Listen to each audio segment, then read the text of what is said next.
Well, I got my gate, and it looks like it's gonna work perfectly, except it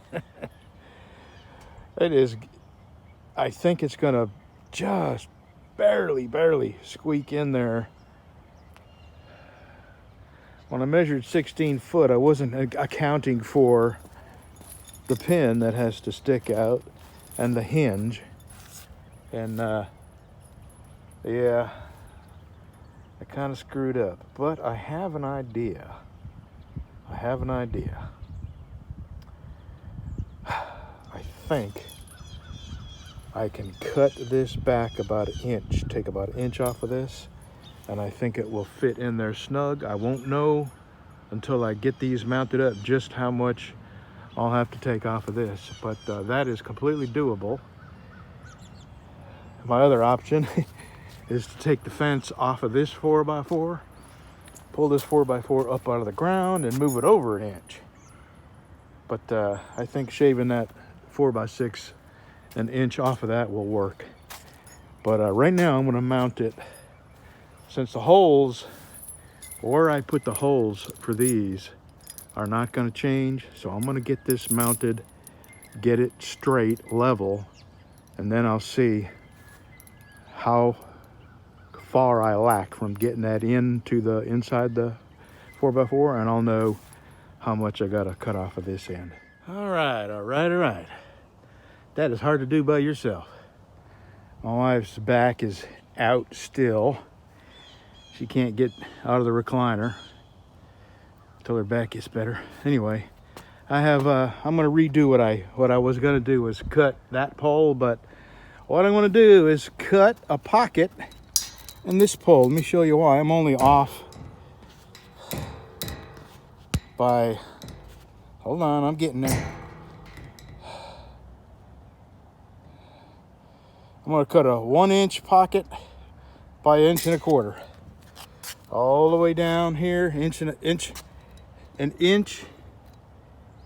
in, and 1.25 inches in this way. And I'm gonna do that right now. All right, that'll work.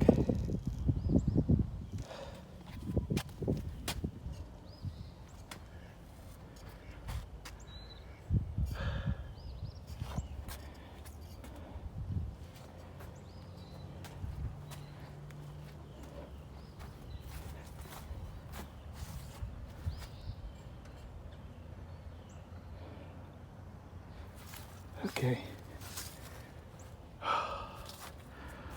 Our ordeal is over. Now I can leave that gate open and everybody's happy. The world can go back to turning. Well, we've come to two decisions on this gate. I'm not going to put a gate opener on it. I'm going to leave the gate opener on that gate up there. And the reason is, I think the situation will die down, and I think we'll be able to go back to closing that gate up there. The law and our property lines are clearly on our side, but to fight this, we would have to hire a lawyer and spend a lot of money. It's just too easy. I spent about $600 on this fence, the cement, the gate, the screws, the 4x4s, I mean, everything, about $600. And a lawyer, I mean, you'd have to put $600 down just to get a half a day's work out of them, you know. So this is the cheaper alternative, and having two gates is not a bad thing. But I'm stopping this right now. My plans are to put cedar pickets on the gate, but what I'm going to do is make a rounded, it'll be kind of rounded, you know, start in the middle, even with the top of these two fences, and then I'll drop it 1.25 inches each piece, and it'll be really pretty. And then I will make a sliding lock over here, and easy enough to do. But I'm stopped. Oh, and that 4x6, I intended to put the 4x6 between this pole and that pole. But you remember the saying, measure twice, cut once? Well, I kind of got that backwards. I don't know how I did it, but I cut it too short. So I cut it again, and it was still too short. So what I'm going to use that pole for is where this gate opens back here behind me. Right here behind me somewhere. I'm going to sink that pole in the ground so this pole will have something to bump up against. And then where the bottom of the gate sets, I'll have a ledge where the gate can sit on there because it's going to be really heavy. And I don't want to bend this stuff. So I got a plan, and it's all coming together. And it's going to look real nice, but I'm stopping it for now. Tomorrow we're going to have some really crappy weather. And here, ride with me. I got to put my tools away. You ready?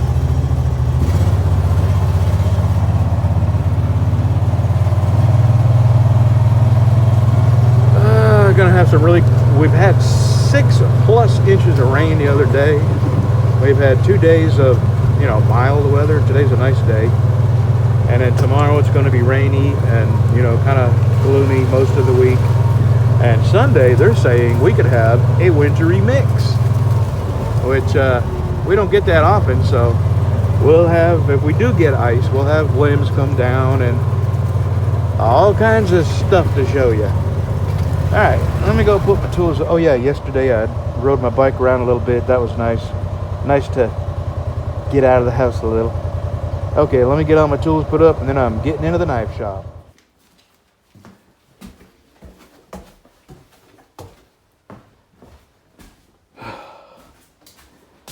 Okay, I got some G10 in for Nick.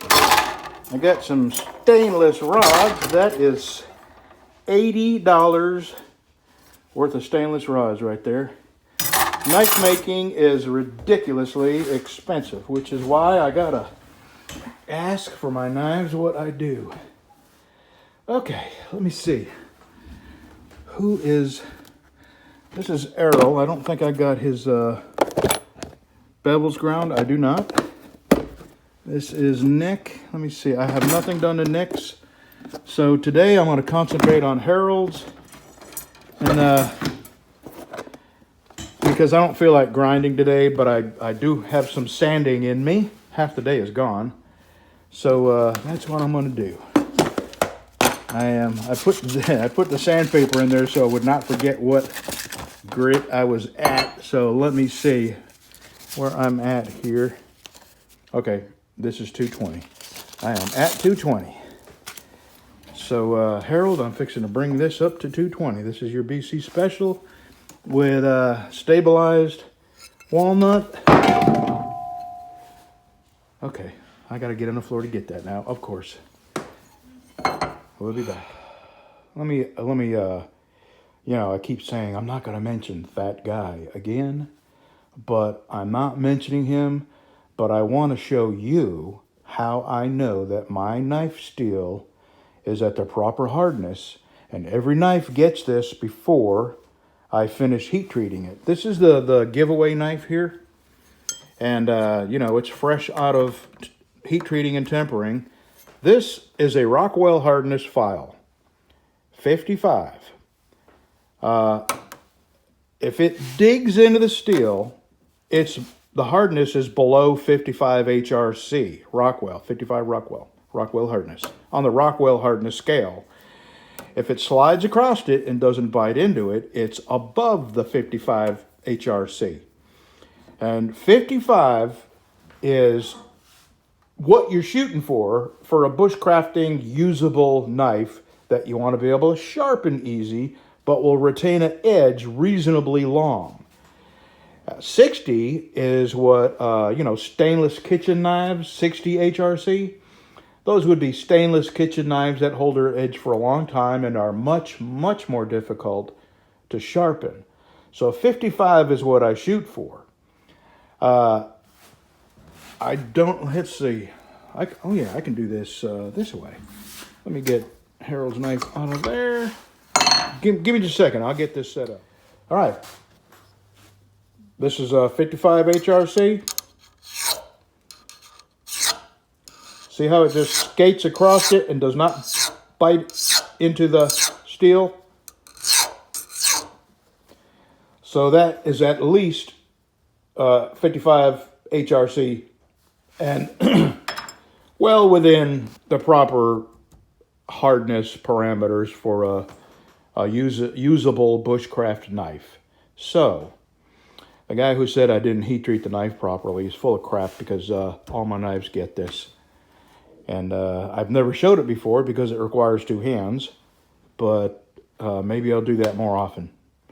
So there you go, and this is where I keep it, up here. I also have a 60 and a 50, but I don't use them. I mean, if it's 55 or over, that's all you need, and that's what I shoot for. All right, let me get to sanding on Harold's knife. I just realized that I could show you the difference between tempered and heat-treated. I'm sorry, heat-treated and tempered. And this is before, I haven't even ground the bevel on it yet. And this is what a knife steel looks like when it is not heat-treated to 55 Rockwell. See how it digs into the metal?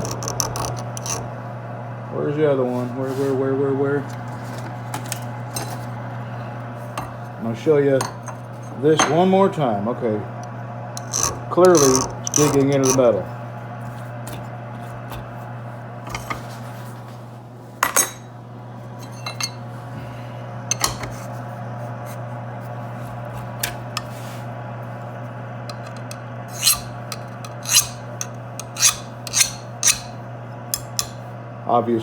Obviously tempered and heat treated to the right degree, and I'm not gonna talk about it anymore. I know when I'm right, I know I'm right. It's not that I'm never wrong, but I certainly have heat treated all my knives the exact same to a minimum of 55, and there's no way around that. And this doesn't lie. You can't cheat the file. Okay, Harold, I'm starting on 400 with you right now.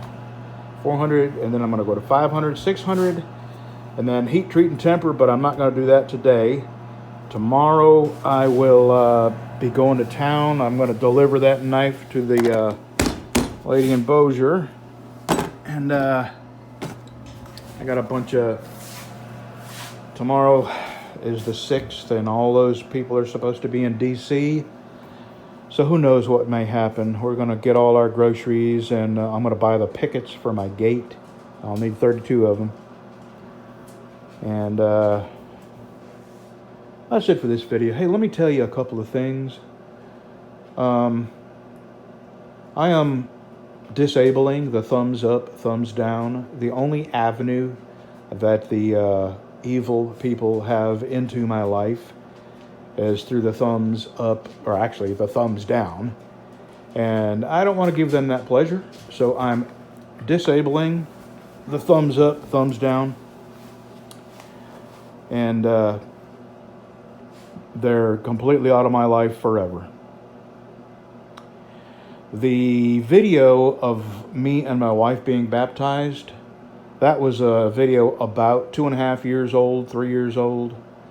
And my wife had the video. She has it on her channel, and she made it public, and I didn't make it public. And honestly, the only reason I didn't make it public is because I was pretty fat in that picture, and I'm embarrassed about being fat. I was way over 300 in that video, and I am now at 275. And I'm steadily going downward. Not fast. I mean, it's probably going to take a year or maybe 2 to get down to, a couple of 100 pounds. And I'm not going to freak out. I'm just going to keep doing what I'm doing. Coffee, I'm not going to quit drinking coffee. I love coffee. That's all there is to it. And when I get hungry and I'm tempted to go eat, if I drink a cup of coffee, the hunger pains go away. So I have quit drinking soda, all soda gone. I haven't had a soda since I said I was getting off it, and it's probably been a month or more now. and I'm sleeping better, and I'm stopping my coffee before noon, so it's out of my system by the time I go to bed. So I'm not gonna beat myself up about coffee. I like coffee, and it keeps me from eating. So no thumbs down anymore, no thumbs up. I've totally disabled it. You can click on it all day long, thumbs downers, and nothing's gonna happen. Drinking coffee, not drinking soda. What else? What else? I can't think of anything. So this knife will be sanded up to 600 by the time I go in tonight, or this afternoon. And when I come back to work, maybe Thursday, here in the knife shop, I'll heat treat this and temper it first thing in the morning, and then get to grinding on arrows and nicks. Nick's getting a Texas Rumble. And I had one last piece of mosaic pin for the handles. He's getting a really nice piece of wood, some red liners, and got my last piece of mosaic pins in there for him. And he wanted it satin, but I'm not sure if it's because he didn't want to pay for high polish. But since he's bought so many knives from me before, if he wants, I'll high polish it and shine it up real nice for him. And he said he wanted to use it. Well, what I'll do is high polish it and send you some 600 grit sandpaper. And if you use it and it messes it up, just drag some 600 grit and it'll look like a satin finish all over again. Anyway, that's it. I'm going to sand this up to 600 and go to the house and eat some chicken. See ya. I have a little bit of sun coming in the door, and this is all three dogs trying to get their little bit of sun. Ooh, the sun is reflecting off your screen. I almost put my eye out. I haven't seen the sun in even a week. It's nice. Boy, it sure is gloomy without sunshine. You know, they said we were going to get up to 3 inches of rain. Yeah. We got over 6. Over 6, yep. In 24 hours, 6 Boy. inches of rain. That's enough.